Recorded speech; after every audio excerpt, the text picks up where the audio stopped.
Iran ने Israel पर cyber हमले भी शुरू कर दिए। एक ताज़ा साइबर अटैक में शहरियों को ईंधन जखेरा करने और पनाह गांव में जाने के पैगामात भेजकर इसराइली अवाम में खलबली मचा दी है। इसराइली हुक्काम ने फौरी तौर पर इस हमले की तस्दीक करते हुए कहा है कि ये ईरान का साइबर हमला है। ईरान और इसराइल के दरमियान जारी शदीद कशीदगी में एक नया मुहाज खुल गया है जब ईरान की जानिब से इसराइल पर साइबर हमला किया गया, जिसमें हजारों इसराइली शहरियों के मोबाइल फोन्स को निशाना बनाया गया। इसराइली मीडिया के मुताबिक शहरियों को ऐसे पैगामात मौसूल हुए जिनमें इन्हें पनाह गांव में जाने और ईंधन जखेरा करने की हिदायत दी गई।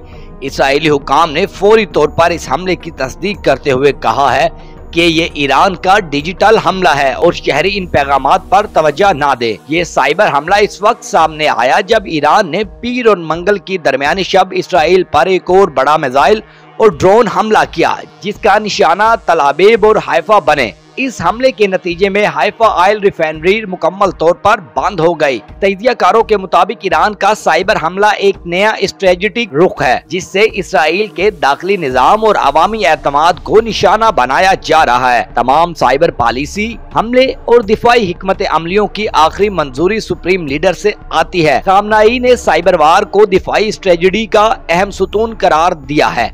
खुफिया हदायत दफ्तर रहबरी से जारी होती है। ईरान ने 2009 के बाद साइबर फोर्स पर बहुत ज्यादा सरमायाकारी शुरू की। मगरिब की पाबंदियों और इसराइल अमेरिका के साइबर हमलों के बाद ईरान ने अपनी दिफाई जारहाना साइबर सलाहियत पर जबरदस्त तवज्जो दी।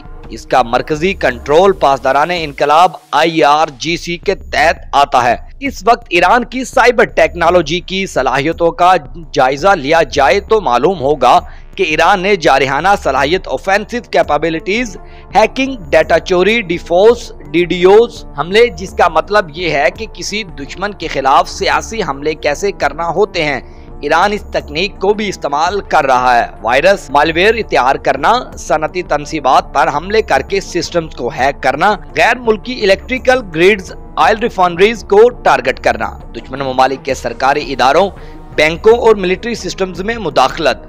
साइबर फोर्स की मदद से ईरान दिफाई सलाहियत में भी काम दिखाता है। ईरान ने साइबर फोर्स की मदद से अपने नेटवर्क को और कम्युनिकेशन सिस्टम को तहफ्फुज भी दिया हुआ है, जबकि अपने न्यूक्लियर प्रोग्राम और मिलिट्री प्लांट्स को साइबर शील्ड फराहम करना भी इनकी साइबर फोर्स की जिम्मा है। फायरवॉल और दाखिली इंटरनेट, नेशनल इंटरनेट और दुश्मन ममालिक में इंतशार पैदा करना इनके जिम्मा है। ईरान ने Israeli water system, energy plants, intelligence database पर भी हमले किए। इसराइल ने ईरान के न्यूक्लियर साइट्स और पोर्ट सिस्टम्स को साइबर हमलों से मुतासिर किया है।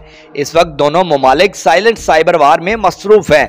उधर इसराइली हुकाम ने तमाम अहम इदारों को अलर्ट कर दिया कि मुमकिन मजीद साइबर हमलों के खतरे से निपटने के लिए सिक्योरिटी इकदाम सख्त कर दिए गए हैं। जबकि अगर मजीद बात करें तो ईरान की पासदाराने इनकलाब की एयर स्पेस फोर्स ने इसराइल के खिलाफ जदीद ड्रोन इस्तेमाल करने का ऐलान कर दिया। पासदाराने इनकलाब की एयर स्पेस फोर्स की जानिब से शाहिद 107 नामी ये जदीद ड्रोन इसराइली अहदाफ पर खुदकश हमले के लिए इस्तेमाल किए जाएंगे। ईरानी मीडिया के मुताबिक इन ड्रोन्स में ऐसा इंजन नस्ब किया गया जिसकी मदद से ये 1500 किलोमीटर फासले तक परवाज कर सकते हैं। शाहिद 107 जैसा ही एक ड्रोन हाल ही में इसराइल के एरो 3 एयर डिफेंस मिसाइल निजाम की जानिब बढ़ते हुए भी देखा गया था।